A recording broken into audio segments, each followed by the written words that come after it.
एक रात फिर मुझे वही दौरा पड़ा और मेरे हाथ पांव ईंट गए, दिमाग बोझल हो गया और सीने में जलन होने लगी और आंखें उबलने लगी। घर में सब सो रहे थे और मैं अपने बिस्तर पर मौत और रिसत की कश्मकश में पड़ा था और कोई मेरी मदद के लिए भी नहीं आया, क्योंकि मेरी चीख हलक में ही घुट कर रह गई थी और इस आलम में भी छत पर हस्बे साबक कुछ शबीयत सी दिखाई दी। कुछ साए गुड़मुड़ होते हुए नजर आए और मैंने खौफ और दहशत से आंखें बंद कर ली। उसके बाद जो कुछ मैंने देखा और उससे मेरे जिस्म पर लर्जा तारी हो गया। अब मैं कैसे जा सकती हूँ? और वह सिसकते हुए बोली, क्यों, हम प्रोग्राम के मुताबिक दूर निकल जाएंगे। शाम तक हम कलकत्ते से बाहर होंगे। आप बिल्कुल पागल हो गए हैं और मैं आपके साथ रहूँगी तो बआसानी पकड़ लिए जाएंगे, चाहे आप कहीं भी हों। आप अपनी फ़िक्र कीजिए और खुदा के लिए यहाँ से भाग जाइए। ज़िंदगी रही तो फिर मिलेंगे। और किस्मत को कुछ और ही मंजूर था। मैं यहाँ तुम्हें अकेला छोड़ जाऊँगा और क्या तुम मुझे इतना कमीना समझती हो? और ये मैंने तुम्हारी ही खातर तो किया है। और मैंने बेताबी से कहा, मुझे एहसास है कि इस सारे फितने की जड़ मैं हूँ, मगर मैं आपके चले जाएंगे तो तनहा कहीं भी रूपोश हो सकते हैं और वो मुझ पर शक नहीं कर सकते और मैं कभी भी आने का नाम नहीं लूँगी। खुदा मुझे हिम्मत दे और मेरी खातर आपको मेरी कसम यहाँ से गालियाँ बकते हो। तुम कैसी बातें कर रही हो और मैं तुम्हारे बगैर नहीं रह सकता। आप समझते क्यों नहीं? और आप कितनी बड़े परेशानी में घिर गए हैं और तुम उन्हें क्या बताओगी? मैं कुछ भी बता दूंगी, मगर आप चले जाएं, जल्दी करें। बानो सच कह रही थी और वह मेरे साथ जाती तो हम दोनों का एक साथ रूपोश हो जाना मुश्किल हो जाता, जबकि बानो आसानी से बढ़ सकती थी और मुझे उसकी आजिज़ी और बिगड़े हुए हालात के तेवर देकर मजबूरन यही फैसला करना पड़ा कि जल्द अज जल्द यह जगह छोड़ देनी चाहिए। बाहर 2 लाशें पड़ी थी और जिनका कातिल मैं था। और बानो ने इस वाक़े की होलनाकी का नक्शा खींचा तो मुझे कुछ होश आया और मैंने बानो के सीने पर सर रखकर वादा किया कि यह जुदाई आर्जी है और वो ना जाने किस हिम्मत से बात कर रही थी। आखिर वक्त तक मुझसे बाला खाने से जल्दी निकलने पर इसरार करती रही और चलते वक्त में जब खून आलूद कमरे में आया तो मुझे बन्नो बेगम के सीने का चाकू नजर आया। मैंने उसके कपड़ों से उसे साफ कर दिया और मैंने एक चादर ओढ़ी और अपना पूरा जिस्म और अपना चेहरा छुपाया और बानो के लबों का एक मुख्तसिन सा बोसा लेता हुआ कांपते हुए कदमों और धड़कते हुए दिल के साथ नीचे आने लगा। लेकिन मुझे फ़ौरन ख्याल आया कि मैं दोबारा ऊपर आ गया और मैंने बानो से कहा कि उसे किसी ऐसे कमरे में बंद कर देता हूँ जहाँ खिड़की और दूसरा दरवाज़ा ना हो। और बानो की समझ में बात आ गई। बड़ी बी के कमरे से मुल्हिक एक कोठरी सी और जिसे मैं कबाड़ खाने से भरा रहता था और मैंने बानो को वहीं बंद कर दिया और बाहर से कुंडी लगा दी। अब बानो खासी मुहतात हो गई और मैंने तेज़ी से सीढ़ियाँ तय की और नीचे उतर कर खुद को मुतअद्दल बनाने की कोशिश की। दूर टैक्सी खड़ी थी और मैं खामोशी से उसमें बैठ गया। बैठने से पहले मैंने जारज को आंख मार दी और टैक्सी ड्राइवर के ख्याल से कह दिया था कि बात कल पर तय हुई है। वो कुछ पूछना चाहता था और मैंने उसका हाथ दबा दिया। हम दोनों बहारवा स्टेशन से जाने की बजाय दरमियान में उतर गए और मैं नहीं कह सकता कि मेरे असाब शल क्यों नहीं हो गए। मैं टैक्सी में बेहोश क्यों नहीं हुआ और जारज का बाजू पकड़ा और खामोशी की तलकीन करता हुआ मैं उसे एक ज़ैर तमीर इमारत के करीब ले गया और मेरी आवाज़ भर्राई हुई थी, जारज, मैं तुम पर इत्मीनान कर सकता हूँ। और मैंने रिक्कत अंगेज लहजे में कहा, क्या बकता है साला, और तुम अपने आप पर शक कर सकते हो, मुझ पर नहीं। मगर पहले बोलो, ये क्या मामला है? खैर तो है ना?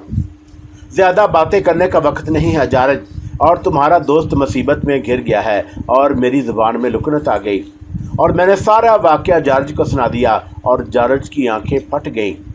वो हैरत से मेरा मुंह तकने लगा और जैसे उसे मेरी किसी बात पर यकीन ना आया हो। ओ सिली बॉय! और जारज की आंखों में आंसू आ गए। ये क्या हो गया और ये तुमने क्या कर दिया? अगर बानो मेरी मदद ना करती तो सूरत हाल मुख्तलिफ होती और वो मुझे आज कत्ल कर देता। और मैंने टूटे फूटे लहजे में कहा, तुमने बुरा किया जामशेद, मर्डर कभी नहीं छुप सकता। लेकिन तुम फिक्र ना करो और अभी इसी वक्त कलकत्ता छोड़ दो। बस रेल या किसी भी ज़रिए से जाओ, मगर फ़ौरन यहाँ से चले जाओ। और तुम जाओ और अगर हमसे पूछ गुछ हुई और कोई टाइम आया तो हम कुर्बानी देगा। तुम ही मेरे सब कुछ हो जारज। अगर हालात साजगार रही तो मैं तुमसे दोबारा मिलूंगा। और मैंने उसे गले लगाते हुए कहा। जारज सिसकने लगा। जामशेद, आंसुओं से उसका चेहरा भीग गया। और तुम साला अभी यंग है, अगर बाप बिगड़ गया था तो हमको बोलता, और हम तुम्हारे लिए पूरे बाजार का प्रास छूट कर सकता है, और हमको एक बार आजमा लेता। जामशेद, रोने और मातम करने के लिए भी वक्त नहीं था, और मैंने जारज को ज़रूरियात के लिए 100 रुपये दिए और उसने इनकार कर दिया। लेकिन मैंने ज़बरदस्ती उसकी जेब में डाल दिए, और मैं रह रह कर गंग हो जाता था, और जारज मुझे संभाला देता, और हम दोनों एक दूसरी टैक्सी में बैठकर हावड़ा स्टेशन आ गए। वक्त तेज़ी से गुजर रहा था। मैं अपना सूटकेस संभालते हुए गाड़ी में बैठ गया, और रुखसती के वक्त जारज की आवाज़ रुंध गई और वह अपना चेहरा छुपा रहा था, और मैंने आखिरी बार उसे रवानगी से कबल गले लगाया और फिर अपने डब्बे में आ गया। मुझे अपनी मंजिल का पता नहीं था, और मेरी नज़रें जारज पर मरकूज थी, और गाड़ी चलते वक्त जारज दोनों हाथों से चेहरा थाम कर वापस हुआ, और उसकी आवाज़ गुलूगीर हो गई थी। कलकत्ता से कई 100 मील दूर निकल आने के बाद तीसरा दिन मेरे सामने बम्बई का शहर था, और यहाँ के अखबारात में कत्ल की रुदाद सरसरी तौर पर छाया हुई थी, और इन खबरों के मुताबिक कत्ल का मुअम्मा अभी तक हल नहीं हो सका। मगर मुझे महसूस होता था कि जैसे बम्बई का हर शख्स मुझे शुबे की नज़रों से देख रहा है। देखो, और वो कह रहा है कि कातिल जा रहा है, और वह एक खूनी है। और बम्बई जैसे बड़े शहर में अपने आप को छुपाना आसान था, मगर 200 रुपये की मामूली रकम से कोई कारोबार करके मैं बाज़ार में अपना मशकूक चेहरा शिनाख्त कराने का खतरा मोल नहीं ले सकता था। बम्बई मेरे लिए कतई अजनबी शहर था, और कई दिन तो सस्ते होटल में रहा, और फिर जब पैसों में तेज़ी से कमी होने लगी तो सूट केस बेच कर तमाम कपड़े एक पोटली में बांध लिए और फुटपाथ पर डेरा जमा दिया। ये पोटली भी मुसीबत बन गई, तो मैंने उसे पान की एक दुकान पर मिन्नत समाजत करके अमानत रखवा दिया, और अपने मतलब की नौकरी की तलाश में सुबह शाम एक करता रहा, और हालात बद से बदतर हो गए।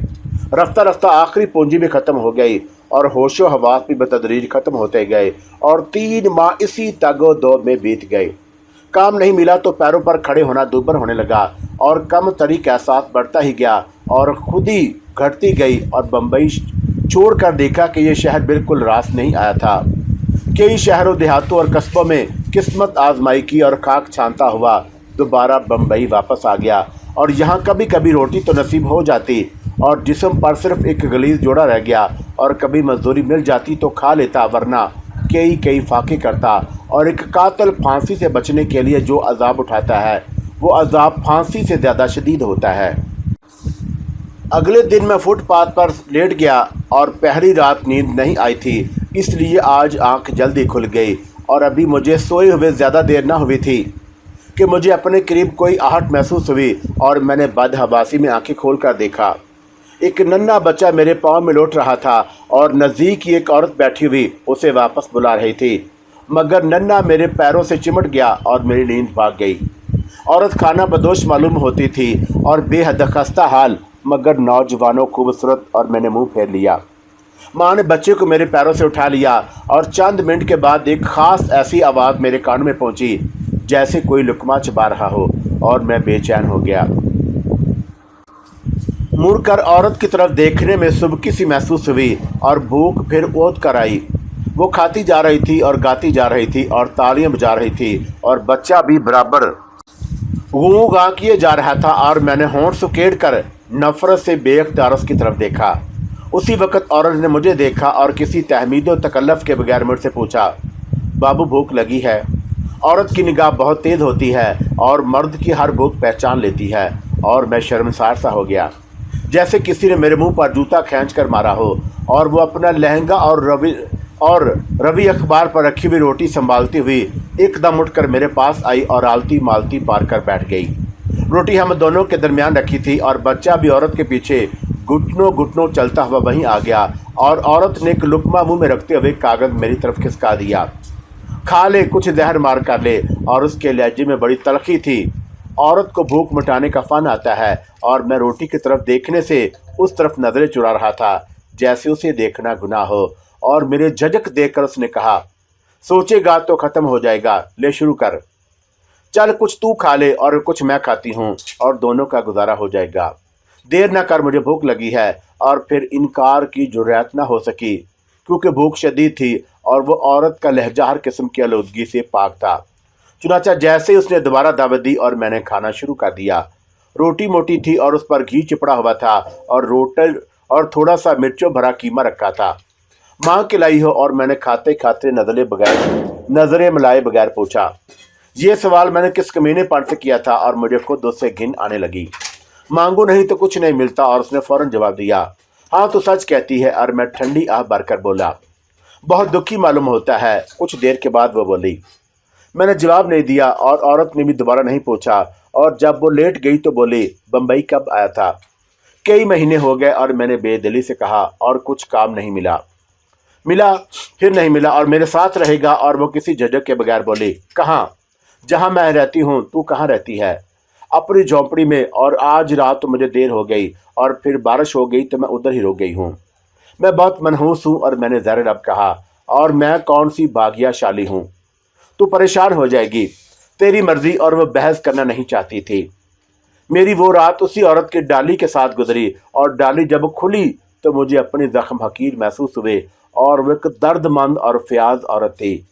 فلک بوس اور برف پوش پہاڑوں سے پھسلتی ہوئی بمبئی کے سمندر تک آ پہنچی، اور اس کی پناہ گاہ مضافات میں ایک جھونپڑی تھی جہاں جھونپڑیوں کا ایک شہر بسا ہوا تھا۔ ان میں بھکاری، بیرے، باورچی، چپڑاسی، مزدور اور بوٹ پالش کرنے والے انسان رہتے تھے، اور ڈالی اس کا اصل نام نہیں تھا، مگر اس کے وطن میں سب اسے ڈالی کہتے، اور ڈالی کا شوہر مفلسی کے دھکے کھاتا ہوا اس کے ساتھ آ رہا تھا کہ اسے ہمیشہ کے لیے مفلسی سے نجات مل گئی۔ اس کے لیے یہ سفر بہت مبارک ثابت ہوا، اور وہ ایک جگر خراش چیخ کی معیت میں پہاڑی سے پھسل پڑا، اور ڈالی کا کہنا تھا کہ اس نے پہاڑ سے اترنے میں جلدی کی، اور اسے شاید معلوم نہیں تھا کہ یہ تو ایک بہانہ ہے۔ مفلس اور کلاش لوگوں کو پہاڑ اسی طرح گراتے ہیں اور سمندر اسی طرح اپنے اندر جذب کر لیتے ہیں۔ بہرحال ڈالی بھی اس 5000 فٹ گہری قبر میں کود جاتی، لیکن اس کے بچے نے عین وقت پر اسے متنبہ کر دیا، اور بچے نے اسے بیکارن بنا دیا۔ وہ اپنا جوان بدن لیے ہوئے بمبئی تک آ گئی، اور بمبئی سے اس کی آشنائی ہو گئی، اور میں بھی اس کے ساتھ چلا آیا۔ میں نے بہت سوچا، مگر مجھے ڈالی میں اور اپنے آپ میں کوئی فرق محسوس نہ ہوا۔ فرق صرف یہ تھا کہ وہ عورت تھی، جوان اور خوبصورت۔ اگر محلوں میں ہوتی تو شہزادی کھلاتی، اور میں ایک نڈھال اور مجہول نوجوان تھا۔ اور میں بھی اگر محلوں میں ہوتا، مگر ہوتا کیوں؟ اور ڈالی بھی کیوں ہوتی؟ اور قدرت کا کارخانہ کیسے چلتا؟ ڈالی کے ساتھ رہتے رہتے شیام نامی ایک بوٹ پالشیے سے میری واقفیت ہو گئی، اور اس نے مجھے اپنا ہنر سکھا دیا، اور میں بھی وہی کام کرنے لگا۔ شیام سے پہلے ڈالی نے مجھے اپنے پیشے کی طرف راغب کرنا چاہا تھا، مگر میں نے اس کی بات نہیں مانی، بلکہ میری خواہش تھی کہ میں اس سے بھی بھیک مانگنا چھڑوا کر اسے ہر ضرورت سے بے نیاز کر دوں۔ اور اسی جذبے سے چند روز میں بوٹ پالش کا تھیلا لیے مارا پھرتا رہا، اور میں نے بڑی محنت کی، اور پھر بھی جب شام کو لوٹتا تو ڈالی کی زیادہ آمدنی میرے برائے نام آمدنی کا منہ چڑھانے لگتی۔ بوٹ پالش کرنا بھی ایک طرح بھیک مانگنے کے برابر تھا، اور مجھے زیادہ کام نہیں ملتا تھا۔ ڈالی کی رفاقت سے زندگی میں کچھ ٹھہراؤ سا آنے لگا، اور میری آمد سے پہلے ڈالی کے پاس تنہائی میں کچھ مرد آیا کرتے تھے، اور یہ وہ ٹریفک کانسٹیبل تھے جن سے ڈالی کو سڑکوں پر کسی ایک جگہ بیٹھ کر بھیک مانگنے کی اجازت ملتی۔ اور جب سے میں آیا تھا، ڈالی نے انہیں مختلف بہانوں سے ٹرکانا شروع کر دیا، لیکن پولیس والوں سے کون بچ سکتا ہے؟ ڈالی کے بہانے زیادہ دن نہیں چل سکے، اور کانسٹیبلوں سے مستقل طور پر چھٹکارا پانے کی ایک ہی صورت تھی کہ شہر چھوڑ دیا جائے، اور کئی شہر زیر غور آئے۔ ڈالی کے پاس کچھ رقم بھی جمع ہو گئی تھی۔ ہمارے درمیان کچھ ایسا رابطہ قائم ہوا کہ ڈالی مجھ سے اور میرے اس سے ہر معاملے میں مشورہ کرتے، حالانکہ میں نے کلکتے کے بھیانک واقعے اور اپنے ماضی کے متعلق اسے سب کچھ نہیں بتایا تھا۔ جو بتایا تھا وہ سب غلط تھا، یہاں تک کہ میرا نام بھی غلط، اور میں شیر باز تھا، شیرو۔ اور ڈالی کی ایک مرد کی کب ضرورت تھی، اور مجھے ایک سہارے کی۔ ہم دونوں میں عورت اور مرد کا رشتہ قائم نہیں ہوا تھا، مگر ہم دونوں عورت اور مرد کے سوا بھی کچھ اور بہت کچھ تھے، اور دونوں آدمی تھے اور آدم ذات تھے۔ وہ ایک مشہور ریاست تھی، مگر اس کا نام کچھ اور ہونے کے بجائے راجے پور ہوتا تو اس کی اہمیت بھی کوئی فرق نہیں پڑتا، اور میں اس کا ذکر راجے پور کے نام ہی سے کروں گا۔ اور بہت بڑی ریاست تو نہ تھی، बाद एतबार से वो एक अहम रियासत तस्लीम की जाती और हमने अपने लिए रेडी मेड कपड़े खरीदे और उन्हें पहन कर ज़िंदगी बदलने के लिए राजेपुर आ गए। धानी रंग की सूती साड़ी में डाली का गोरा गुलाबी रंग क़यामत ढा रहा था और उसकी कमर किसी दरख्त की शाख की मालूम होती और मैं उसका बदला हुआ रूप देखकर दंग रह गया और मेरी हैरान कुन आंखें देखकर वो शर्माने लगी और पूछती थी क्या देखता है। मैं जवाब देता तुझे देखता हूँ तो तूने कैसा रंग निकाला है, तू ऐसे बातें करने भी जानता है। हाँ, कभी कभी खुद ब खुद मुँह पर ऐसी बातें आ जाती हैं। और मैं उदासी से जवाब देता। वो फरते जज्बात से मेरा हाथ पकड़ लेती और मैं उसके बच्चे को जिसे मैं गुड्डा कहता था गोद में लेकर प्यार करना शुरू कर देता और गुड्डे को देखकर मैं मंसूबा बांधा करता कि अगर किस्मत ने यावरी की तो मैं गुड्डे को एक कामयाब आदमी बनाऊंगा। मगर मैं ये सब ख्वाब थे। एक कातिल को ख्वाब देखने का कोई हक नहीं और ज़िंदा रहने का हक मिल गया, यही बात था। और तकदीर रियायतें देने के मामले में कंजूस होती है। डाली जैसी नौजवान और दिलकश औरत साथ हो तो कामयाबी के दरवाजे खुद ब खुद खुल जाते हैं। हम मुलाजमत की तलाश में इधर उधर अजनबियों से दरख्वास्त तो कर ही रहे थे कि एक रईस कनूर साहब के यहाँ मुलाजमत मिल गई। शहर में नौकरी करने से मुझे शनाख्त हो जाने का अंदेशा था, लेकिन राजेपुर जैसी रियासत में ये अंदेशा भी कम हो गया। ताहम मैंने खुद को असल नाम की बजाय मोहन दास के नाम से रोशनास कराया और डाली ने भी एहतियातन उसी नाम की तायद की और मुझे और डाली को ऊपर के कामों के लिए रखा गया। और मुलाजमों की एक फ़ौज कनौर साहब के यहाँ पहले से मौजूद थी और एक बहुत बड़ा महल था जिसके एक कोने में हम भी आसानी से समा गए। उस महल की दुनिया ही अजीब थी और हर शख्स कनौर साहब के नाम से डरता था। कुछ दिनों के लिए सुकून मिल गया था और यहाँ मुझे इस वक्त तक का अरसा गुजारना था जब तक बानो की माँ बन्नो बेगम और बख्तावर के कत्ल का वाक़या दब ना जाए और बम्बई से ये ज़िंदगी दर्जहा बेहतर थी। मैं ख्याल भी नहीं कर सकता था कि किसी रईस के घर ऊपरी कामों, घोड़े की मालिश, फर्नीचर से गिर्द साफ करने और पाँव दबाने के लिए मुलाजम हो जाऊंगा। लेकिन मैंने यह ख्याल कब किया था कि मेरे हाथ खून में रंग जाएंगे और मेरी पेशानी पर दाग लग जाएगा। मेरे काम सादगी, खुश दिली और फर्माबरदारी से मुतासर होकर मुझे और भी काम सौंप दिए गए और मेरी मुलाकात कन्वर साहब की लड़की शारदा से हुई। और शारदा एक महकता हुआ फूल थी, एक शादाबे चमन थी, लचकती हुई, शर्मीली सी और नक्शो निगार ऐसे कि सुबह और लतीफ़ और इंगत ऐसी सुर्ख और जाज़बे नज़र आज़ा इतने मुतनासिब किसे देख कर मुगली मसवरी के किसी नाकाबिले फरामोश शाह का कारकार का गुमान होता। कटोरा आंखें, शौकी और संजीदगी लिए हुए और वैसे तो मैं पूरे घर का नौकर था, लेकिन शारदा की खिदमत करके मुझे एक लज्जत सी मिलती और मैं उसका हुक्म बजा लाने में पूरी तनदही दिखाता और वो भी मुझे दूसरे नौकरों पर तरजीह देने लगी। शाम को मुताले के कमरे में किताबों की अलमारियाँ साफ़ करता रहता और उनकी अखियों से किताबों के नाम भी पढ़ता रहता। और पढ़ते वक्त अब अमूमन शारदा मुझे अपने करीब रखती थी ताकि किसी चीज़ की ज़रूरत हो तो हुक्म का गुलाम वक़्त पर मौजूद हो। एक गोल मेज़ के गिर्द कन्वर प्रकाश चंदर की हसीन लड़कियां बैठी हुई बेदिली से किताबों और बूढ़े उस्ताद की बातों में मनहुक हो जाती और मैं बड़ी तवज्जो से उनकी बातें सुनता रहता। और बारहा ऐसा होता कि बूढ़ा अतालिक अंग्रेज़ी पढ़ाते हुए किसी जुमले या लफ्ज़ की गलत तशरीह करता या किसी लफ्ज़ का तलफ़्फ़ुज़ सही ना बताता और ऐसे मौक़ों पर तबीयत तसीह करने और लुक़मा देने के लिए बेचैन हो जाती। लेकिन जबरन मुझे खामोश रहना पड़ता और मुझे अपनी असल शख्सियत छुपाने का एक ही तरीका ज़्यादा मौजू नज़र आया और वो था कि कम गोई, और जिस पर मैं पूरी तरह कारबंद हो गया और महल के अंदर मेरी लुग़तें बेहद कम अल्फाज पर मुश्तमिल रह जाती थी। फिर कुछ दिनों के लिए महेश चंद्र ने मेरे काम के बारे में अच्छे तज़किरे सुनकर मुझे महल के उस हिस्से में बुला लिया जहाँ वो रहता था और मुझे क्या इनकार हो सकता था। बस शारदा से दूरी का मलाल था और मैं उनका मुलाज़म था और यहाँ मैंने महेश चंद्र की निजी ज़िंदगी के अजीबो गरीब तमाशे देखे। मेरा काम जी हजूरी था और मेरी इस बात पर वो मुझसे बहुत खुश था और जल्द ही मेरा शुमार उसके जानसार और वफ़ादार मुलाजमों में होने लगा। मैं चेहरे से गौदी नज़र आता और ये बात राजकुमार महेश चंद्र को बहुत पसंद थी।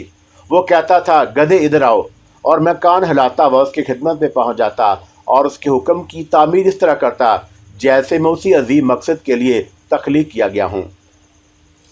एक दिन मैंने देखा कि कंवर महेश चंद्र के खास कमरे में एक बूढ़ा साधु धूनी रमाए बैठा है और कंवर महेश चंद्र उसके सामने अकीदत से खड़ा है। और मैंने महेश चंद्र के चेहरे पर इतनी लिहाजत, इतना इंकसार और इज्जत कभी नहीं देखा था। और साधु अपने अमल में मसरूफ था।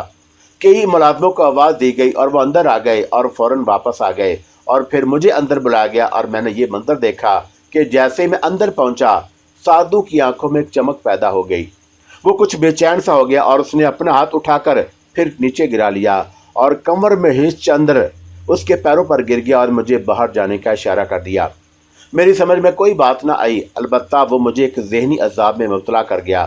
साधु के जाने के बाद कंवर महेश चंद्र की मेहरबानियाँ बढ़ती गईं और वह मुझे अपने बहुत करीब रखने लगा और जैसे मैं कोई बहुत अहम शख्सियत हूँ। एक हफ्ते से ज़्यादा गुजर गया और ना तो वह साधु दोबारा महल में दिखाई दिया और न कंवर महेश चंद्र ने कोई ऐसी बात मुझसे की और जिससे मैं हालात की तह तक पहुंच सकता। और फिर आखिर में कौन सा अहम आदमी हो गया था जो कंवर साहब की निगाह इत्तफाक मेरी जन्म अफजुल होती।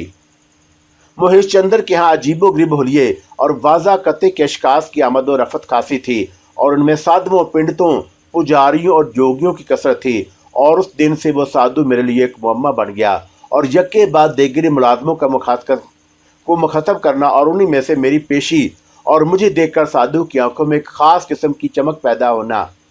और उसके बाद कंवर महेश चंद्र की मेहरबानियाँ और मैंने हर जावियों, हर रुख से उस सूरत हाल का तर्जिया करना चाहा, लेकिन कोई भी नतीजा खेज सूरत मेरी जहन में मुतमिन नहीं हो सकी।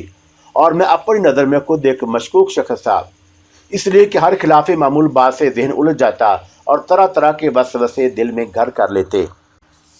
अब मेरा ज़्यादा वक़्त कंवर महेश चंद्र की सोबत में गुजरता और मेरे अलावा एक और मुलाजम जो महेश से ज़्यादा करीब था और उसका ख़ास ड्राइवर अजीत था। उसके चेहरे पर नोकीली मूछें फैली हुई थीं और गो उनकी नोकें नीचे की तरफ झुकी हुई थीं। उसे देखकर गैंडे की शबीह जहन में उभरती, पिस्ता कद, खरांट और छोटी आंखों वाला और जी हजूरी में बड़ा तेज़, बला का मुस्तैद और अपने आका पर हिम्मा वक़्त परवाना वार नसार।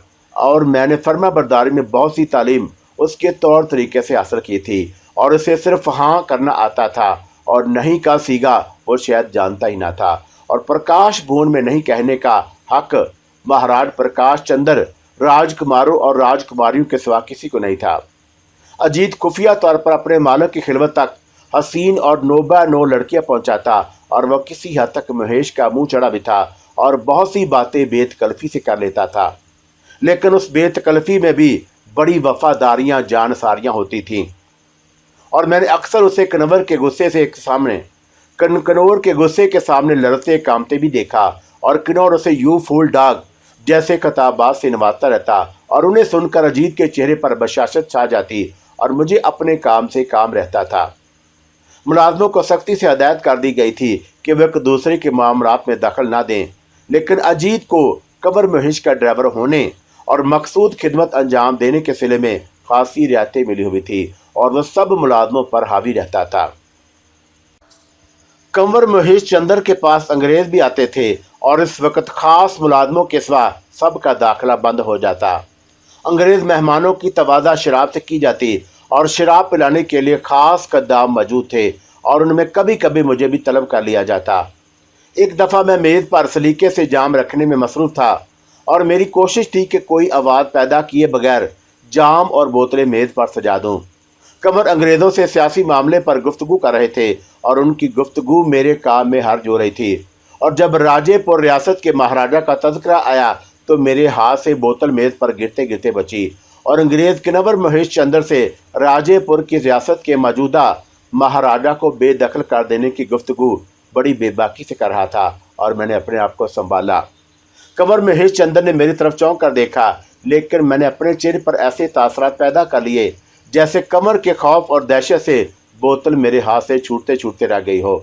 और उस वक़्त मेरी ज़ुबान से एक्सक्यूज़ मी के अल्फाज अदा होने ही वाले थे कि हलक तक आते आते रुक गए और खैर हो गई। मैंने तेज़ी से अपना काम मुकम्मल किया और कंवर ने मुझे गधे का खिताब अता किया और घूर कर देखा और फिर मुस्कुराकर अंग्रेज़ से गुफ्तगू में महू हो गया। और उस रोज़ मैं बाल बच गया और मैंने सोचा कि मुझे अपने कानों में रुई ठेंस लेनी चाहिए। फिर अचानक कंवर महेश चंद्र रियासत से बाहर चला गया और मुझे आर्जी तौर पर शारदा की खिदमत पर मामूर कर दिया गया। उस तबादले से मुझे दिमाग में सुकून की हवा चलती हुई महसूस हुई। काश कंवर प्रकाश भून कभी वापस ना आए और रास्ते में ही कहीं गारत हो जाए। एक बदनसीब और फिर मुझ जैसे बदनसीब को तो दुआ के लिए हाथ उठाते हुए डर लगता था। उस रोज़ शारदा हस्बे मामूल किसी किताब में मुताले में मसरूफ़ थी और मैं उसके करीब बैठा उसके बदन से उड़ती हुई महक से मसरूर हो रहा था। आसमानी रंग की साड़ी में वो आसमान से उतरी हुई कोई अप्सरा मालूम हो रही थी। उसके बंद गले से निकलती हुई सुराहीदार गर्दन, उसके चेहरे का नज़ारा बड़ा दिलकश था और वो अमूमन किताबें पढ़ती रहती, जबकि महल की दूसरी लड़कियां लिबास, रक्स, मौसीकी पर ज़्यादा तवज्जो देती थीं।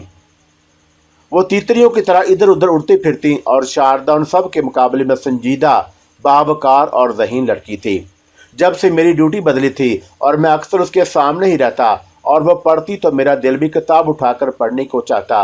और एक रात मैं अपने क्वार्टर में दाखिल हुआ तो डाली ने मुझे शरीनी पेश की जो अखबार की कागज़ में लिपटी हुई थी, और मिठाई खा के मैंने कागज़ ज़मीन पर नहीं फेंका और उसे उठाकर पढ़ने लगा। इतनी तवज्जो से मुझे कागज़ देखते हुए डाली को बड़ी हैरत हुई और पूछने लगी, अरे शेरू, तुम इतनी देर से ये रद्दी कागज़ क्यों देख रहे हो? मुझे फ़ौरन ख्याल आ गया और मैंने कागज़ फाड़ दिया और हंसते हुए जवाब दिया, कुछ नहीं, इसमें एक तस्वीर बड़े गजब की छपी थी, मुझे दिखाओ। और उसने मेरे हाथ से कागज़ छीनना चाहा, मगर मैंने उसे पिछली खिड़की से बाहर फेंक दिया। और यहाँ आके सारा पढ़ा लिखा फजूल लगता था और मुझे न अपने ख़ानदान से कोई सहारा मिला, ना इल्म से। और कभी कभी मैं सोचता कि जैसे मैं इसी काम के लिए पैदा हुआ था। और शारदा ने ना जाने मेरा किस बात से गारबन किताबों की एहतियात, अलमारी में ज़्यादा घुसे रहने और हसरत से किताबें देखने और करने से अंदाज़ा लगा लिया था कि मैं उससे कुछ छुपा रहा हूँ। लाइब्रेरी में जब उन सब बहनों में से किसी लफ्ज़ पर बहस होती तो मेरा दिल बोलने के लिए बहुत मचलता। शारदा मेरी तरफ गौर से देखती और मैं सर पटा कर रह जाता और फिर मैं ऊँगी बोंगी हरकतें करने लगता। मैं खुद को एकदम चुगत ज़ाहिर करता और किसी लफ्ज़ के मैंने शारदा से मासूमियत के साथ पूछता और वह हैरानी का इज़हार करता। मेरी इन्हीं एहतियातों ने मुझे शारदा की नज़र में मशकूक कर दिया और वह तरह तरह से मुझे टटोलने की कोशिश करने लगी। और एक दिन कहने लगी, मोहनदास, क्या तुम कविता जानते हो? मैं अहमक की तरह हंसने लगा। जी दीदी जी, ये क्या चीज़ होती है? कविता? और मुस्कुराते हुए बोली, यानी शेर व शायरी। नहीं दीदी जी, और अपन कविता विता नहीं जानते और शेर व शायरी से अपने को क्या काम, लेकिन हमको गाना बहुत अच्छा लगता है दीदी जी। क्या आप गाना जानती हैं? और मैंने मासूमियत से पूछा, हाँ, क्या सुनोगे? और वह शरारत से बोली और मैं भी बेढंगी हंसने लगा। शारदा एक नहायत नफीस, नौजवान, खुश अंदाज और नाजुक लड़की थी और मेरी उम्र भी ख्वाब देखने और आहें भरने की थी। शारदा का चेहरा देखकर मैं रात को खुद से किए हुए सारे अहद भूल जाता और हर रोज़ वो मुझसे और ज़्यादा कुर्बत से पेश आती और मैं उसके ख्याल में अब बड़ा बातूनी और शरारती हो गया था। हम लोग तनहा बैठते तो ऊट पटांग बातें करते रहते और वो मुझे किस्से कहानियाँ सुनाती रहती। मैं हैरत और तासुब और मसरत का इज़हार करता रहता और उसकी बातें बड़ी शीरीं थीं। उसकी मुअय्यत में बहुत दिलचस्प वक्त गुजर रहा था और कुछ यूं भी कि कंवर महेश चंद्र महल से गायब था। और एक दिन मैं शारदा की किताबों की अलमारी में किताबें सलीके से सजा रहा था कि शारदा किताब पढ़ने में बहु थी और उसने अचानक किताब बंद कर दी और मेरी जन्म नज़र घुमा कर देखा। मैं अभी संभलने भी ना पाया था कि उसने बड़ी तेज़ी से पूछा, ये डिस्गाइज के क्या मानी होते हैं? बेस बदलना। और मेरी ज़ुबान से बेसाख्ता जुमला निकल गया। हमला इस कदर अचानक था कि मैं संभल ना सका और मुझे अपनी हमाकत का एहसास उस वक़्त हुआ जब शारदा झटके से उठ खड़ी हुई। उसकी नज़र मेरे चेहरे पर मरकूज़ थी और मैं एक मुजरम की तरह सर झुकाए खड़ा था और मुझे सितारे गर्दिश में नजर आए। शारदा कनौर प्रकाश की चंद्र की सबसे चहेती बेटी थी और उसकी ज़ुबान से निकला हुआ हुक्म कानून की हैसियत रखता था। मुझे ज़मीन अपने कदमों से निकलती हुई महसूस हुई और मैं अंधेरे में अचानक शिकार हो गया था और आने वाले लम्हात में मैं आंखें और कान बंद कर लेना चाहता था कि शारदा ने दूसरा हमला बड़ी तेज़ी से किया। मोहनदास, तुम नाटक रचा रहे हो।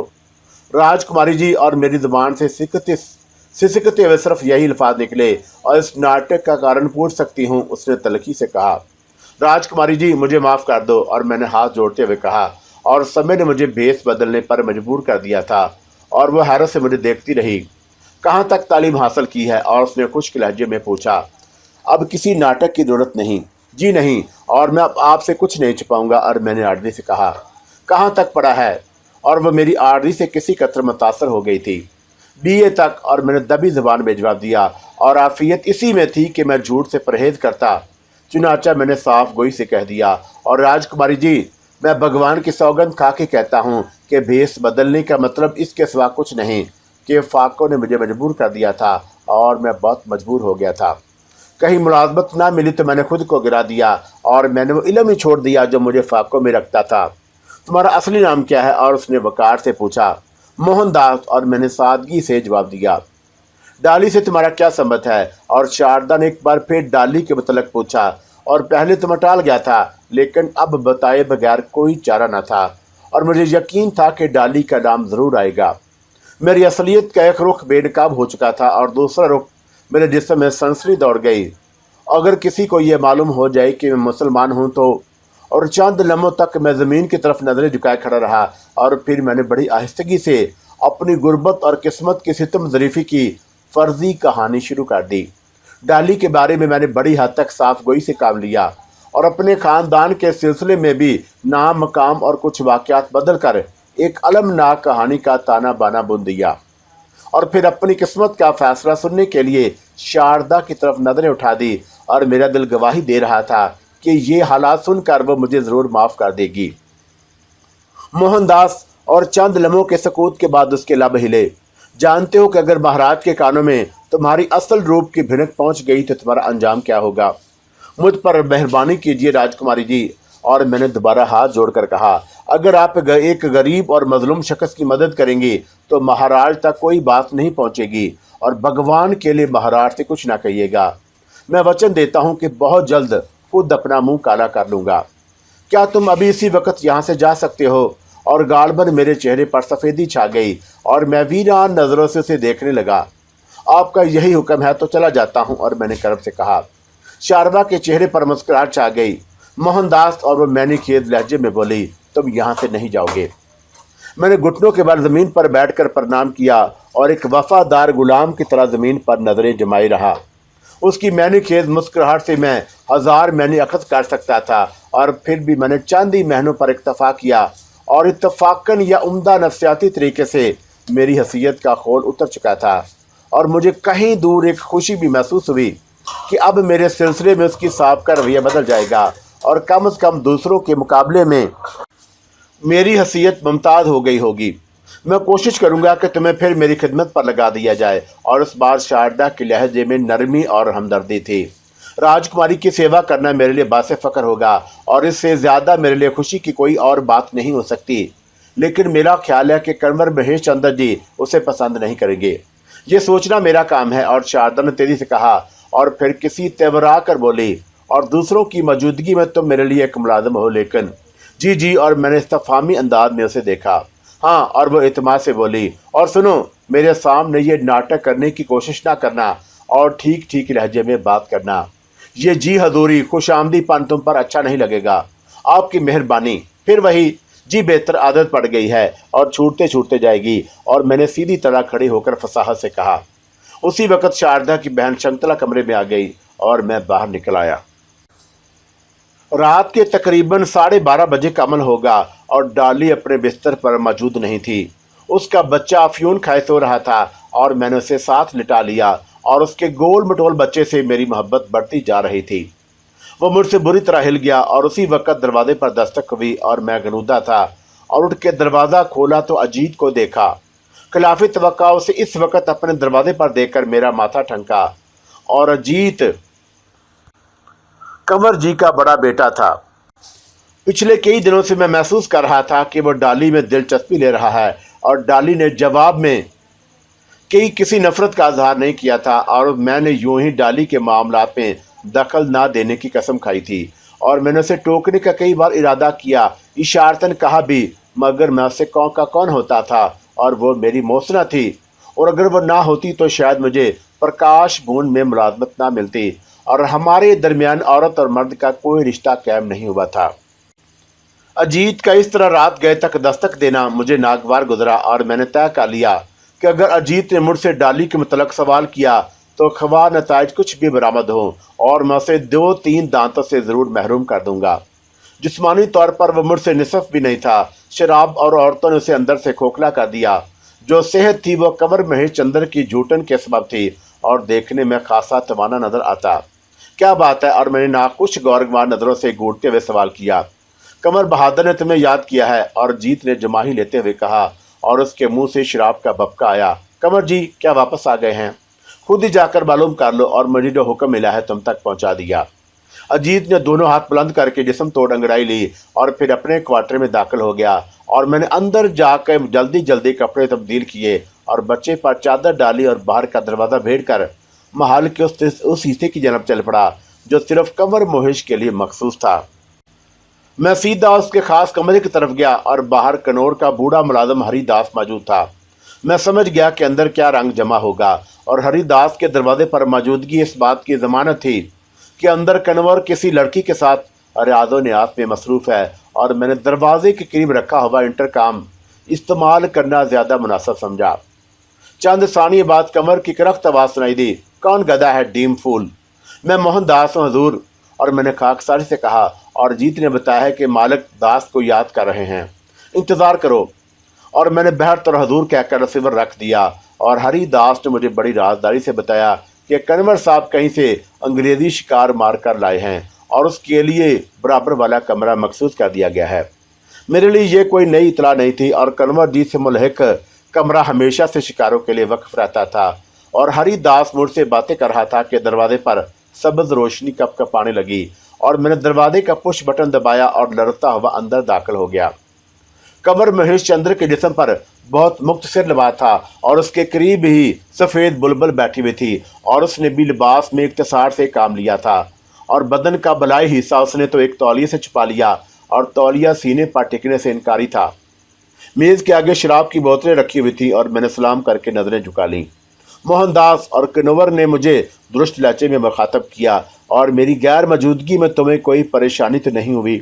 राजकुमार जी की मेहरबानी से बहुत सुखी हूँ। और मैंने नज़रें नीची करके जवाब दिया, सरकार आ गए हैं तो अब उन्हें उन्हीं के कदमों में चलाऊंगा। नहीं। और कनौर मोहिश ने सख्ती से कहा, जी। और मैंने इस्तफामी अंदाज में कहा। इसी वक्त अंग्रेज़ लड़की ने अंग्रेज़ी में कंवर से मेरे बारे में कहा, तुम्हारा ये मुलाज़म बहुत शानदार है, यूरोप में होता तो लड़कियां उसके आगे पीछे भागती। और क्या तुम्हें पसंद आ गया है? और कनौर ने शरारतन पूछा। अच्छा लंबा तिरंगा और खूबसूरत नौजवान है, और क्या मैं इसे अपना रकीब समझूं और गोली मार दूं? और ये सुनकर मेरे कदम कांप गए। और किन्नौर शराब के नशे में था और लड़की पर अपनी अहमियत जताने के लिए कुछ भी कर सकता था।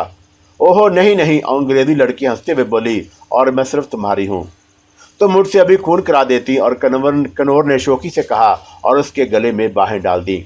गरीब बेचारा। और अंग्रेज़ी लड़की ने मुझे लड़ते देकर कहा, और कैसा खूबसूरत गधा लगता है, अंदर से इतना गधा नहीं।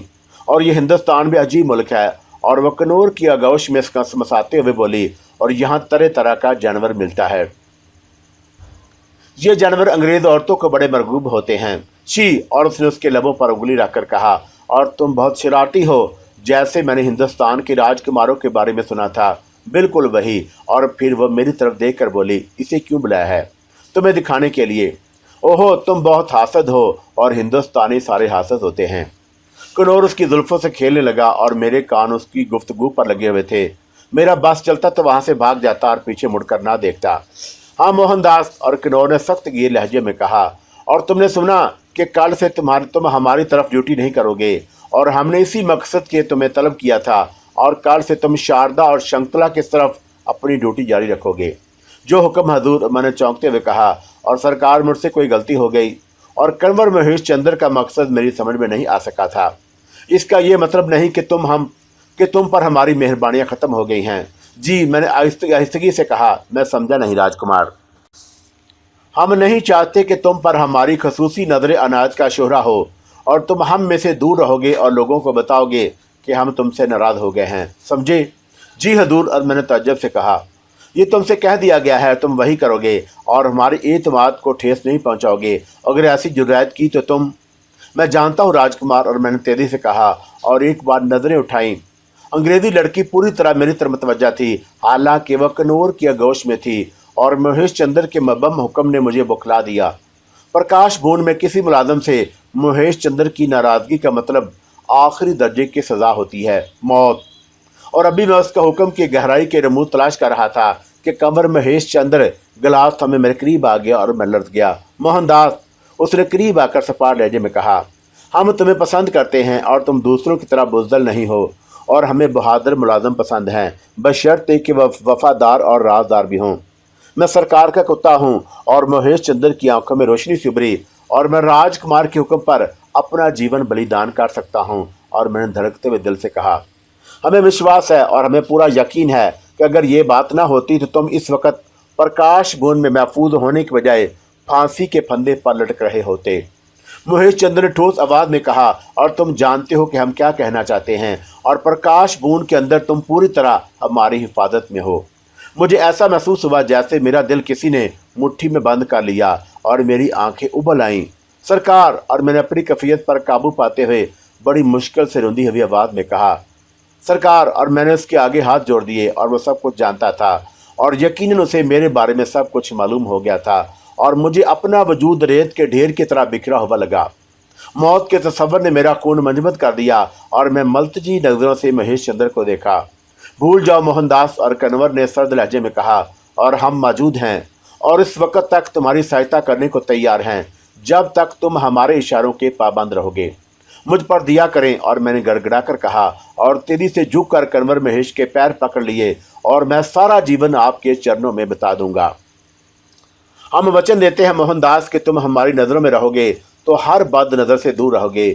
اور مہیش چندر نے مجھے اٹھنے کا اشارہ کیا، اور آج وہ میں کا اشارہ بھول گیا تھا، اور ہم ہی ہم تھا اور وہی وہ تھا۔ دھیان رہے، اور تم پرکاش بھون سے باہر نکلنے کی کوشش نہیں کرو گے۔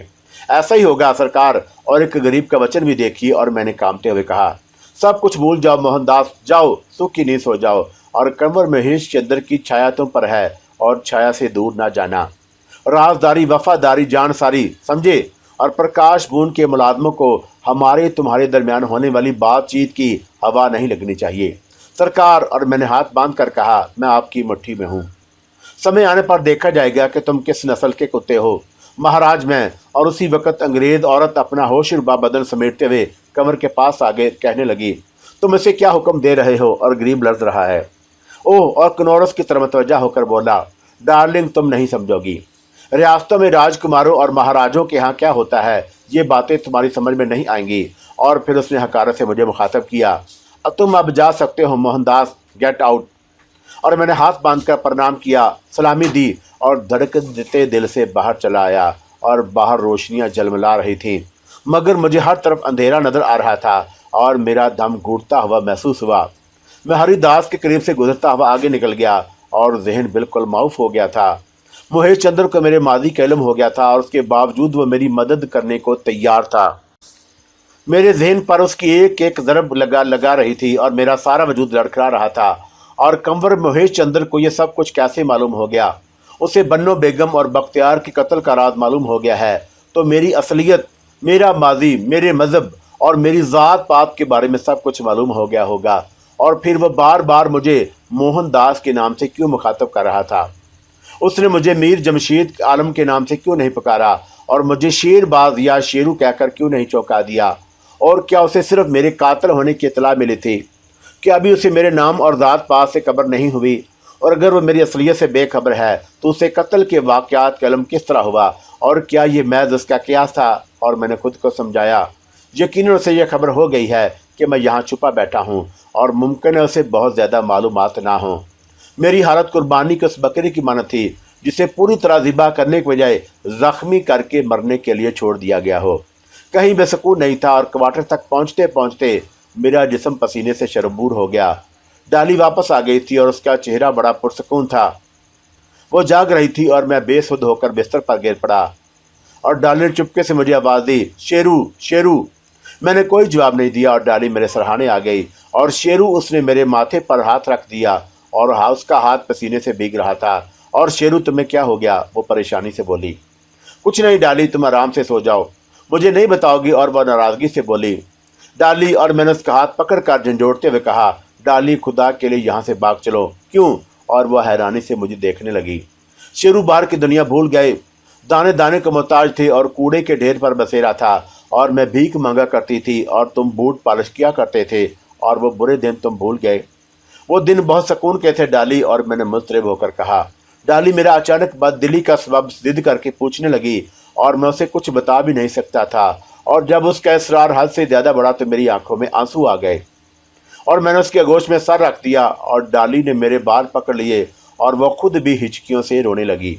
हम दोनों देर तक रोते रहे, और फिर डाली खुद ब खुद कहने लगी, सच शेरू, और ये महल बड़ा गोरख धंधा है, और कुछ समझ में नहीं आता कि मैं कभी ख्वाब में भी इन लोगों के बारे में ऐसा नहीं सोच सकती थी। और तुम कहते होगे तो मैं यहाँ आके रच बस गई। नहीं शेरू, ऐसा नहीं। और गंदगी में रहने वाला ये नहीं सोचता कि उसे कितना गंदा रहना चाहिए और कितना नहीं। गंदगी तो गंदगी है, कम हो या ज़्यादा। और मैंने मुन्ने का ख्याल किया था। अभी जान ही तो गुजर ही जाएगी, मगर मुन्ने के लिए मैं चंद पैसे इकट्ठे करके उसे स्कूल भेजना चाहती हूँ। और मैं महाराज तक पहुँच गई, और देखो मेरे पास अच्छे खासे जेवर इकट्ठे हो गए हैं। महाराज मुझे पसंद करते हैं, और वह बूढ़ा सोना लुटाता है, और मैंने अपना दामन पूरी तरह फैला दिया है। अगर तुम्हें कोई परेशानी है तो महाराज से बात करूं? डाली ने मेरे माथे पर हाथ फेरते हुए कहा, और यहाँ सब काम इसी तरह चलता है शेरू, और ये महल भी एक बाजार है। और मैं तुम्हें क्या बताऊं कि मैंने क्या क्या देखा। डाली कहती रही, और मैं सोचता रहा। और मेरे बचाव के दो रास्ते थे, या तो प्रकाश बूंद से फरार हो जाता, या खुद को मुकम्मल तौर पर महेश चंद्र के हवाले कर देता। और प्रकाश बूंद से मेरा फरार अब करीब करीब नामुमकिन था। और महेश चंद्र ने मुझे तलब करने से पहले दूसरे मुलाजमों और ख़ास तौर पर ड्यूटी गार्ड्स को मेरे बारे में अहकाम जारी कर दिए होंगे। इतनी मजाल किस्मत थी कि महेश चंद्र की नाराज़गी मोल लेकर मुझे फरार होने का मौका फराहम करता। गोया मेरे पास अब अपने दिफा का एक ही रास्ता था कि खुद को हालात के रहमो करम पर छोड़ दूं। फिर मैं दोपहर तक अपने आप पर काबू पा चुका था, और इसलिए कि शारदा की खिदमत में पहुंच गया। और यहाँ आके मैंने देखा कि वही साधु जिसने कंवर महेश चंद्र के कमरे में मुझे देखकर इशारा किया था, अजीत और महेश चंद्र के दूसरे मुलाजमों के दरमियान बड़े वकार से आ रहा था। मैं शारदा का ख्याल किए बगैर तेजी से कंवर महेश चंद्र के हिस्से की तरफ भागा, और रास्ते में ही ठटक कर रुक गया। मैंने देखा कि कंवर महेश ने रास्ते ही में आकर साधु का स्वागत किया, और बड़ी आजिज़ी से उसे अपने साथ अंदर ले गया। और यह साधु जब पहली बार आया था तो मेरा सुकून गारत कर गया। अब दोबारा नज़र आया था तो मुझे हौल आने लगा, और एक ख्याल मेरे ज़हन में उभरा कि मुझे इस साधु से मुलाकात करनी चाहिए, और ये यकीनन राजेपुर के करीब ही कहीं रहता होगा। और मुमकिन है कि इसी ने कंवर को मेरे बारे में कुछ बताया हो। और ये साधु जोगी सुना है कि गैर मसूली बसीरत के लोग होते हैं, माजी की बातें बता देते हैं और अजीबो गरीब पेशगोइयाँ करते हैं। एक ग्रेजुएट को इन तवहमात पर यकीन करने से गुरेज था, ताहम ये मैं ही था जिसके साथ होलनाक वाक़यात पेश आए। और मैं बाहर खड़ा साधु की वापसी का मुंतज़िर रहा, और ख़ासी देर के बाद जब वो नमूदार हुआ तो उसके साथ कनौर का लाव लश्कर भी था, और मैं वहीं खड़ा रहा, और साधु इज़्ज़त व एहतराम से रुखसत कर दिया गया। उसी वक़्त अजीत का मकरू चेहरा मेरी नज़रों के हाथे में घूमने लगा, और अजीत के ज़रिए मैं साधु से मुलाकात कर सकता था, और अजीत को एतमाद में लेकर मैं बाहर भी निकल सकता। और उसे एतमाद में लेना कोई मुश्किल काम नहीं था, क्योंकि वह शराब का रसिया था और डाली से दिलचस्पी रखता था। शाम को काम से निमट कर मैंने उसे के क्वार्टर पर दस्तक दी, और वो घर पर मौजूद था। और पहली बार मुझे अपने दरवाजे पर देख कर वह तलमलाया, और मैंने मुस्कुराकर कहा, अजीत जी, आज दिल नहीं लग रहा, और तुम मेरे पड़ोसी हो, सोचा कि तुम्हारे पास आकर मन बहलाऊं। वो मुझे खशूनत से देखने लगा, और मेरे चेहरे पर खलूस देखकर उसने दरवाज़ा खोल दिया, और मोहनदास, तुम्हें हमारा ख्याल कैसे आ गया? बस यूं ही आज तुम्हें साधु महाराज के साथ देखा था, और मैं भी साधु जोगियों के चरणों में बैठता रहा हूं, और मुझे ये साधु बड़े ज्ञानी ध्यानी लगते हैं। और मैंने अकीदत से कहा। अजीत ने मुझे अपने कमरे में बिठाया, और यहाँ आला दर्जे का फर्नीचर मौजूद था। कंवर बहादुर, तुम पर बड़े मेहरबान है, उसने कहा, और तुमसे ज़्यादा नहीं अजीत जी। और मैंने महज़ब अंदाज में कहा। अजीब बुरी तरह हंसने लगा, और मैं उनका सबसे ख़ास आदमी हूँ, और अपने कंवर जी बड़े रंगीले हैं, और सच इससे बड़ा आदमी प्रकाश बूंद में कोई नहीं, और दिल का बहुत अच्छा है अपना कंवर, और देखना आइंदा कितना बड़ा आदमी बन जाएगा। अजीत जी बस क्या बताऊं, और कन्वर जी की खिदमत करते कभी जी नहीं भरता, और उनकी आन बान में ही कुछ और है। डांटते हैं तो मालूम होता है जैसे फूल जल रहे हों, और नहीं डांटते तो बुरा लगता है। अजीत हंसने लगा, और अपनी तो एक उम्र हो गई कंवर जी के साथ, और वो मुझे कहाँ कहाँ ना ले गए, और लंदन में भी उनके साथ था। और बस जी मोहनदास क्या बताऊं कि कंवर जी ने संसार का कैसा कैसा रंग दिखाया है। कुछ हमें भी सुनाओ। और मैंने शौक ज़ाहिर किया। ऐसे नहीं, ये बताओ पीते हो। और मैंने करा से कहा, यूं ही कभी कभी। अरे बादशाह जियो मेरे राजा। और जीत एकदम खिल उठा और जल्दी से शराब की बोतल और गिलास उठा लाया, और मैंने उसके साथ पी। और अगर मैं ऐसा ना करता तो अजीत खुलकर मेरे करीब ना आता। और पीने के दौरान में वो कहके लगाकर कन्वर महेश चंद्र के अंदाज में अपने वाकया सुना रहा था, दुनिया के सफ़र के, लंदन के, औरतों के, और कन्वर जी के। और कन्वर जी की ज़ाती वाला सफ़ात ही उसकी गुफ्तगू का महवर थी। जब हम दोनों खांसी पी चुके छक गए, या यूँ कहना चाहिए कि अजीत नशे में धुत हो गया, तो मैंने उसके गले में बाहर डाल दी, और हम एक साथ गाना गाने लगे। और मैंने अजीत की खुशामद की, और मुझे किसी तरह से साधु से मिला दे। और अजीत ने मस्ताना अंदाज में वादा कर लिया कि पहली मुलाकात के लिए इतनी ही बात काफ़ी थी। मैं कुछ मुतमिन होकर अपने क्वार्टर में आ गया, और डार्ली को कुछ शुबा हो गया था कि मैंने आज पी है, और वो मेरे पास आई। उसने मेरा मुंह सूंघा और कुछ कहे बगैर मुंह पर तमाचे रसीद करने शुरू कर दिए, और मैंने उसका हाथ नहीं रोका। और जब तक वो मार चुकी तो मैं उठा, और मैंने जवाबन उसके रुखसारों पर मुसलसल तमाचे मारे, और वो घुटनों में सर दिए ज़मीन पर बैठ गई। और हम दोनों में कोई बात नहीं हुई, और रात भर हम दोनों अलग अलग पड़े रोते रहे, और फिर ना जाने कब नींद आ गई। 2-1 रोज़ तक मैं उसी तरह अजीत से दोस्ती की पींगे बढ़ाता रहा। और वो एक बार मैंने शारदा के लिए सौदा सल्फ लाने की कोशिश की, मगर दरबानों ने मुझे बड़े दरवाजे से ही रोक दिया। और उसके बाद मैंने ये कोशिश भी तर्क कर दी कि मबादा कमर को खबर हो जाए। महल के कई दरवाजे थे, मगर महल के बाहर मुहावजों के क्वार्टरों का सिलसिला था, और अब उसके सिवा कोई चारा नहीं था कि अजीत के साथ ही मैं साधु के पास पहुंचूं। और मैंने अजीत से साधु का पता पूछ लिया था। वो रियासत राजेपुर की आबादी से दूर किसी पहाड़ी पर एक गुफा में तपस्या करता था, और अक्सर दूर दराज के सफ़र करता रहता। और आजकल उसने राजेपुर के करीब ही डेरा जमाया हुआ था, और बहुत मुमकिन था कि वह जल्द ही किसी तरफ कूच कर जाता। और इसलिए मुझे जल्द से जल्द अजीत को शीशे में उतारने और उसके पास जाने की वहशत हो रही थी। अजीत को मालूम था कि मेरे बाहर निकलने पर पहरे लग चुके हैं, और वह बार बार मुझसे पूछता, यार मोहनदास, ये कंवर जी ने तुझे बाहर निकलने से क्यों मना कर दिया? मैं कहता, और कंवर जी मुझसे कोई अहम काम लेने वाले हैं, या उन्हें मुझ पर शक हो गया है, इसलिए मुझ पर पहरे लग गए हैं। अजीत की समझ में कुछ न आया, और उधर मैंने उसकी बहादुरी, चालाकी और असर रसूख की इतनी तारीफ़ें कर दी कि वो मुझे बाहर ले जाने पर आमादा हो गया, और जल्द ही मुझे ये मौका नसीब हो गया। चौथे दिन शाम को कंवर राजेपुर के राजा के यहाँ मधु थे, और महाराजा के साथ उनकी गाड़ी में राजभवन गए हुए थे। और अजीत अपनी गाड़ी क्वार्टर के करीब ले आया, और मैं प्रोग्राम के मुताबिक डिक्की में बैठ गया, और बड़ी आसानी के साथ महल से बाहर आ गया। और अजीत ने बहुत तेज़ गाड़ी चलाई, और 10 मील का फासला 15-16 मिनट में तय कर लिया। और साधु के आश्रम के पास उसने मुझे गाड़ी से निकाला, और अपनी जेब से चाकू निकाल कर कहा, मोहनदास, फरार होने की कोशिश मत करना, वरना मैं तुम्हें पाताल से भी निकाल लाऊंगा। और मैंने उस गैंडे को यकीन दिलाया कि मैं उसके एतमाद को धोखा नहीं दूंगा, और वो मेरे पीछे पीछे चलता रहा। और छोटी सी पहाड़ी पर साधु का स्थान था, और हम ऊपर पहुंचे तो साधु एक दरख्त के तले आंखें खोले बैठा था, और उसके पास 4-5 भक्तों का जगमट लगा हुआ था। और बूढ़े साधु ने जब मुझे देखा तो उसकी आंखों में वही चमक नमूदार हुई जो मैंने पहले देखी थी। उसने अपने भक्तों को दूर हटने का इशारा किया, और हम हाथ बांधे हुए उसके पास पहुंचे। और अजीत ने मेरा तारफ़ कराना शुरू किया, तो साधु ने डपट कर उसे हुक्म दिया कि वो उसकी नज़रों से दूर खड़ा हो जाए। अजीत कांपता हुआ पीछे हट गया, और वो बहुत दूर खड़ा हो गया, और अब वो मेरी और साधु की गुफ्तगू नहीं सुन सकता था। और उसके जाने के बाद साधु मेरी तरफ मतवज्जा हुआ, और धीमे लहजे में कहने लगा, तुझसे बर्दाश्त नहीं हुआ? जी साधु महाराज। और मैंने हैरानी से कहा, बहुत बेअक्ल दिखाई देता है। और वो मेरी तरफ गौर से देखता हुआ कहा, और अपनी उंगलियां अजीब अंदाज में घुमा फिरा रहा था, महाराज, जीवन दुखों से भरा हुआ है, और मेरा मन शांत नहीं, और मैं क्या करूं, इसीलिए तुम्हारे पास आया हूं कि तुम मेरी सहायता करो। और मैंने बेचैनी से कहा, चिंता मत कर, मुझे सब खबर है। और साधु का चेहरा जज्बात से आरी था।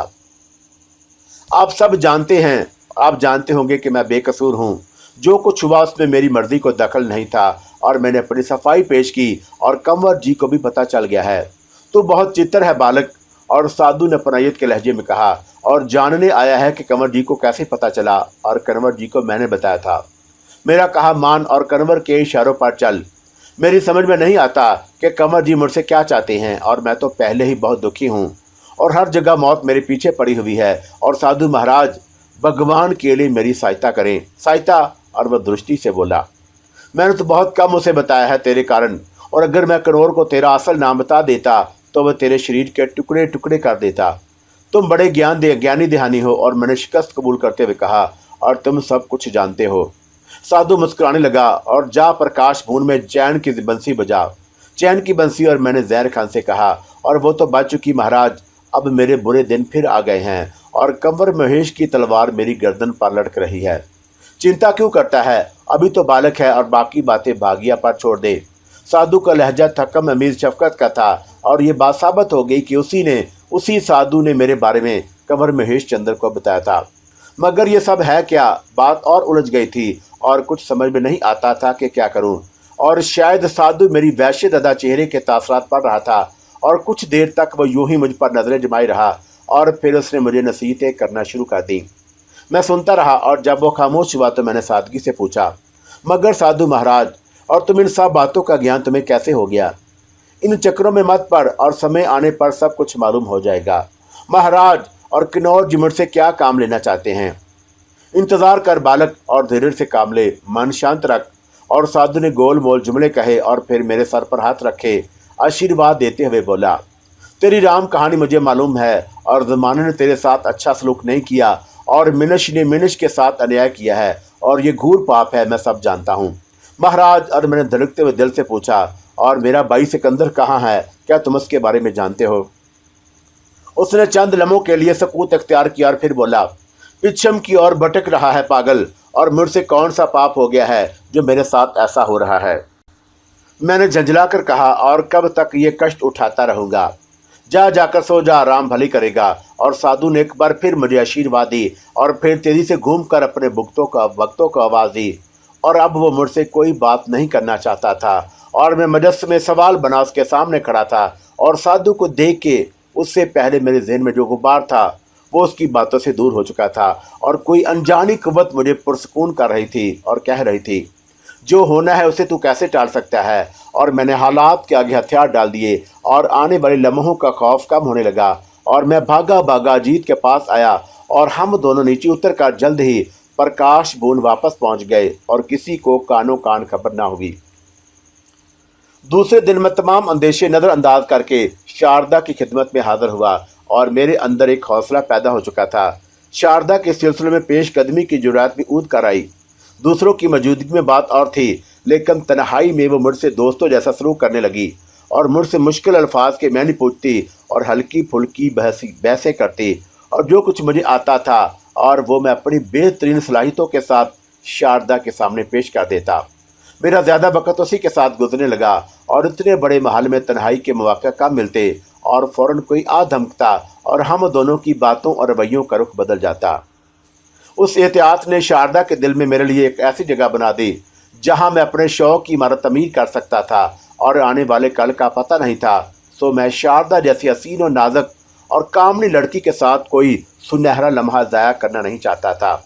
मुझे कंवर महेश के चंद्र की ड्यूटी से सुबकदोश वे 20 दिन गुजर चुके थे और कंवर जी के हुक्म के मुताबिक ये बात मशहूर हो चुकी थी कि मुझे किसी गलती की वजह से हटाया गया है और इस अरसे में मुझे कंवर का कोई पैगाम नहीं मिला और मैं हर लम्हे यही दुआ करता कि काश कंवर मुझे हमेशा के लिए फरामोश कर दे। डाली भी मुझसे खैंची खैंची रहने लगी और वह प्रकाश बून के कोनों खदरों में अपनी जवानी का खेल खेलती रही और शुरू में महल के मुलाजम लड़कियों ने मुझे भी उस खेल में शामिल करने की कोशिश की, लेकिन मेरी सर्द मोहरी देखकर उन्होंने खामोशी इख्तियार कर ली। और एक बात मुझे बुरी तरह खटकने लगी थी कि डाली और अजीत के बढ़ते हुए तकल्लुकात उसका जिम्मेदार मैं भी खुद था। और जब से मैंने अजीत के घर आना जाना शुरू किया, अजीत ने भी मेरे घर आने की झिझक तोड़ दी। अजीत से मेरी कोई रंजिश नहीं थी, लेकिन न जाने क्यों मैं ये गवारा नहीं कर सकता था कि मेरी आंखों के सामने डाली और अजीत के तल्लुकात शर्मनाक हद तक बढ़ जाएं। और एक रोज़ मैंने तमाम तलखियों और नाराज़ियों के बावजूद डाली को समझाना चाहा और उसने शिद्दत से इनकार कर दिया, और मुझे किसी मौका की तलाश रहने लगी कि डाली को रंगे हाथों पकड़कर उसके जिस्म पर इतनी दरबे लगाऊं कि वो ता जिंदगी याद रखे, और मैं उसके सुराग में रहने लगा। और एक रात मुझे उसका मौका मिल गया। मैं बिस्तर पर आंखें बंद किए शारदा के ख्यालों में गुम था कि दरवाजे पर 2 मरतबा हल्की सी दस्तक हुई और डाली ने चोर नज़रों से मुझे देखा और सोता समझकर दबे पांव बाहर निकल गई। निसफ रात बीत चुकी थी और इतनी रात गए डाली अजीत ही के पास जा सकती थी, और चंद लम्हों तक मैं कशमकश में पड़ा रहा और मेरा जिस्म गर्म हो गया था और खून खोलने लगा और दिल पर बड़ा जबर किया। और जब किसी तरह तबीयत पर काबू ना हुआ तो मैं उठकर क्वार्टर से बाहर निकला और करबो जवार का इलाका वीरान पड़ा था और डाली अंधेरे में रुपोश हो गई थी या फिर अजीत के क्वार्टर में चली गई थी। मैंने अजीत के क्वार्टर का दरवाज़ा आजमाया और वो अंदर से बंद था, और चंद सानियों तक मैं गौर करता रहा और फिर घूमकर पुशत की जानब चला गया और पिछली जानब से खुलने वाली खिड़की भी बंद देखकर मेरा शुबा यकीन में बदल गया। मेरा पारा चढ़ गया और दूसरी लम्हे मैंने खिड़की की चौखट पर पांव जमाए और सलाखें थाम कर ऊपर छत पर पहुंच गया, और छत पर पंजों के बल चलता हुआ मैं सेहन की जानब आ गया। अजीत के क्वार्टर में गुप अंधेरा था और मैं छत पर लेटकर अंदर की सुन गुन लेने लगा, और अंदर वीरानी मुसल्लत थी और यकायक मुझे अजीत की सरगोशी सुनाई दी। वो किसी से कह रहा था कि अजीत तुम्हारे कारण अपना जीवन भी दे सकता है मेरी रानी, और उसके जवाब में किसी औरत ने इतनी मध्यम आवाज़ में कुछ कहा कि मैं सुन न सका, लेकिन उसकी ज़ुबान से अपना नाम सुनकर मेरे तन बदन में आग लग गई। काश मैं उनकी पूरी गुफ्तगू सुन सकता, और मुझे पूरा यकीन हो गया कि इस वक्त अजीत के कमरे में जो औरत है वो डाली के सिवा कोई नहीं, और मैं अभी छत के नीचे से उतरने के लिए पाँव रखने का कोई मुनासिब सहारा ढूंढ रहा था कि नीचे वरांडे में कदमों की आहट पर उभरी, और मैंने जल्दी से पाँव ऊपर कर लिए और पहले अजीत सेहन में आया और फिर जो औरत सामने आई उसे देखकर मैं इंगिश्ते बंदा रह गया।